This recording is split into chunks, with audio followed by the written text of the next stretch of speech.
현대 언어학은 너무나 강력하고 설명력을 갖추었지만 반면 지나치게 방대하고 전문적입니다. 아마추어가 다가갈 수가 없죠. 우리가 100년도 더 된 이 낡은 집을 대체하려면 정말 간단하고 명료한 이 한 장의 냅킨으로 설명할 수 있는 설계도가 필요합니다. 저는 이걸 유닛, 리듬, 원리로 보여드리고 싶습니다. 유닛은 우리에게 실제 영어 문장을 만드는 조립 단위가 필요하다는 겁니다. 이 조립 단위가 몇 개 안 됩니다. 이 조립 단위를 정확하게 익혀야지 영어를 출발할 수 있습니다. 리듬은 영어 문장이 왜 그렇게 길어지느냐, 이건 영어 고유의 리듬을 따르기 때문인데 영어 리듬을 모르면 문장이 조금이라도 길어지면 힘을 쓰지를 못합니다. 그 리듬을 몸에 익히는 겁니다. 단계별로. 원리는 문장과 문장이 연결해서 만들어지는 이 단락이 세 가지 같은 원리에 따라서 움직이는 걸 보여드릴 겁니다. 그래서 문장을 읽는 논리랑 단락을 읽는 논리가 다르지 않다, 이걸 알면 자신 있게 읽을 수 있죠. 첫 번째 유닛, 파편처럼 흩어져 있던 문법 용어나 개념들을 하나로 연결해서 스토리로 만들어 드릴 겁니다. 팔품사, 너무 허술하죠. 이 팔품사에 더가, 이 더는 없습니다. 여기 관사가 없죠. 여기 더나 어도 없고, many도 없고, a lot of도 어떻게 분류해야 될지 알 수가 없죠. will이나 have to도 분류할 수가 없죠. 완료 같은 것도 분류할 수가 없습니다. 여기 없습니다. 팔품사에. 이런 것도 없죠. to 동사 원형 같은 것도 없죠. 여기에 팔품사에. 이거 가지고 우리가 조립을 할 수 있나요? 안 되죠. 오형식, 주어가 도대체 뭐죠? 영어에 주어가 될 수 있는 게 너무 많죠. 바로 떠오르지가 않죠. 직관적이지 않죠. 이 용어 자체가 너무 어렵습니다. 목적격 보호가 될 수 있는 게 뭐죠? 바로 떠오르지가 않죠. 영어가 이렇게 복잡한 집이 아닙니다. 영어는 명사, 형용사, 동사라는 이 세 가지 핵심 품사로 명동명, 명동형, 명동이라는 세 가지 기본 문장을 만듭니다. 이 명사, 형용사, 동사 문장, 이 명형 동문이 영어 1차 정보예요. 여기에 부하로 2차 정보, 부사, 전치사, 명사, 절이 결합하는 겁니다. 근데 이 1차 정보하고 2차 정보가 결합한 몇 개 덩어리가 나오는 게 문장인데 이 명사만 하더라도 그냥 명사가 아닙니다. A beautiful girl. 자, 한 아름다운 소녀죠. 근데 그냥 명사가 아닙니다. 이 명사는 단수 명사, 즉 셀 수 있는 명사예요. 그리고 얘가 단수 명사이기 때문에 여기 앞에 어를 붙인 겁니다. 이 한정사와 전치 수식어라는 두 개의 막에 의해서 둘러싸여져 있어요. 즉, 이 명사의 개체성을 먼저 이해하지 않으면 이 한정사하고 연결이 안 됩니다. 영어의 명사는 그냥 명사가 아니라 영어의 명사 유닛은 단수 명사, 복수 명사, 셀 수 없는 명사인 거예요. 우리가 만약 They served grilled corns. 그들은 구운 옥수수를 대접했다 라는 문장을 만들고 싶다면 이렇게 쓰면 안 됩니다. 왜냐면 이 콘은 셀 수 없는 명사입니다. 옥수수란 뜻일 때는. 우리가 콘즈라고 복수로 쓰면 얘는 티눈이란 뜻입니다. 무시무시하죠. 구운 티눈을 대접한 거니까. 아니 이게 중요하냐? 중요합니다. 영어는. 영어의 명사는 개체성이라는 개념에 따라서 단수명사, 복수명사, 셀 수 없는 명사, 이 세 가지 형태가 유닛이고 이걸로 조립이 일어나는 겁니다. 근데 만약에 이 세 개의 개념이 없으면 관사도 연결할 수가 없어요.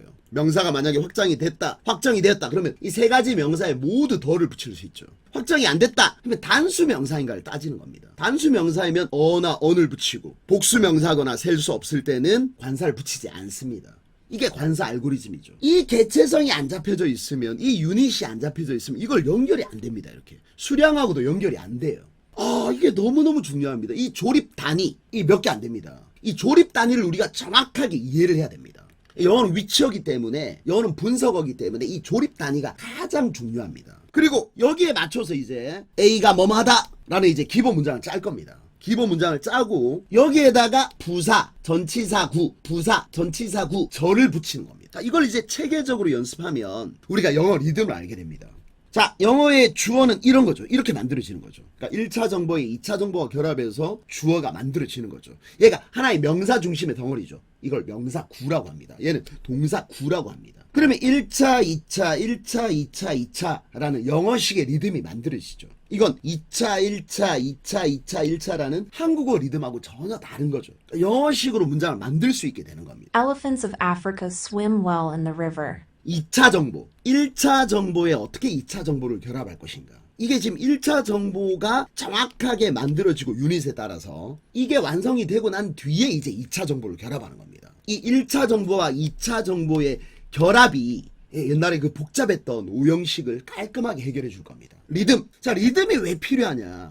영어는 세로 확장, 가로 확장으로 영어 문장을 뚱뚱하게 만드는데, 예를 들어 세로 확장은 이렇게 직렬로 1차, 2차, 3차로 결합할 수도 있고 1차, 2차, 2차로 결합할 수도 있습니다. 우리가 아까 2차 정보가 부사, 전치사고 절이라 그랬죠. 이걸 이제 결합하는 겁니다. 예를 들어 이게 명사에, 동사에 A가 뭐뭐하다, A가 뭐뭐하다 라는 구조입니다. 여기에 전치사 명사를 이제 두 개 결합할 때 이렇게 직렬로 결합할 수도 있고, 1차, 2차, 3차, 1차, 2차, 3차 이렇게 확장이 일어났죠. 또 하나는 1차, 2차, 2차, 1차, 2차, 2차 이렇게 다중으로 결합할 수도 있습니다. 이게 영어 고유의 리듬입니다. 그러니까 우리가 이 리듬을 이해 못하면 조금이라도 문장이 길어지면 우리 마음대로 하는 거예요. 왜냐하면 영어식 고유 리듬을 따라야 되는데 그 리듬을 따르지를 못하는 거죠. 그리고 이걸 가장 기초적인 단계부터 윗단계까지 올라가야 됩니다. 그리고 결국에는 영어 문장 속에 절이 4개, 5개, 6개씩 결합하면서 엄청 길어지는데 이걸 영어 리듬을 따라서 순서대로 연습해야 됩니다. 자, 이 문장도 5개의 문장이 결합된 겁니다. 그러니까 우리가 이거를 단계를 따라 영어 리듬을 타면서 올라가면 우리가 이걸 정복할 수 있습니다. 그래서 왼쪽에서 오른쪽으로 영어 정보를 처리할 수 있게 되는 겁니다. 마지막 원리는 문장과 단락의 원리가 똑같다는 거예요. 이 3가지 논리에 따라서 움직인다는 거예요. 이게 3가지 원리입니다. 일반적인 정보를 앞에 놓고 구체적인 정보를 뒤에 놓고 구후 정보를 앞에 놓고 새로운 정보를 뒤에 놓습니다. 앞을 가볍게 뒤를 무겁게 하는 언어예요. 자, 예를 들어 이 레이다가 이 사람이 하고 싶은 이야기거리입니다. 이건 올드한 정보고 이 뒤에가 이 사람이 하고 싶은 새로운 정보인 거예요. 이 문장 안에, 이 덩어리 안에도 얘가 상대적으로 제너를 하고 여기에 구체적인 정보를 붙이는 겁니다. 스페시픽한 정보를 붙이는 거예요. 붙일 때도 앞을 가볍게 뒤를 무겁게 붙이는 겁니다. 그러니까 이 문장 하나 안에도 old new가 있고 general specific이 있고 그 다음에 light heavy가 있습니다. 이 3가지 원리에 따라서 문장을 짜는 거예요. 그리고 단락을 짤 때도 마찬가지입니다. 단락은 이 문장들이 쭉 연결되어 있는 건데 이 단락을 짤 때도 앞에 인트로를 깔고 그 다음에 메인을 내세우고 얘가 올드하고 얘가 뉴한 정보입니다. 근데 얘가 상대적으로 제너를 하기 때문에 스페시픽하게 풀어주는 겁니다. 근데 이걸 짤 때도 이 전체 앞을 가볍게 만들고 뒤를 무겁게 만드는 식으로 배치를 합니다. 문장을 만드는 원리를 뻥 튀겨놓은 게 단락이 되는 거예요. 자, 지금 우리가 영어를 공부할 때 옛날에 비해서 너무너무 행복한 시대입니다. 챗 GPT만 활용해도 정말 다양하게 공부할 수 있고 발음에 문제가 된다 그러면 유글리시가 있습니다.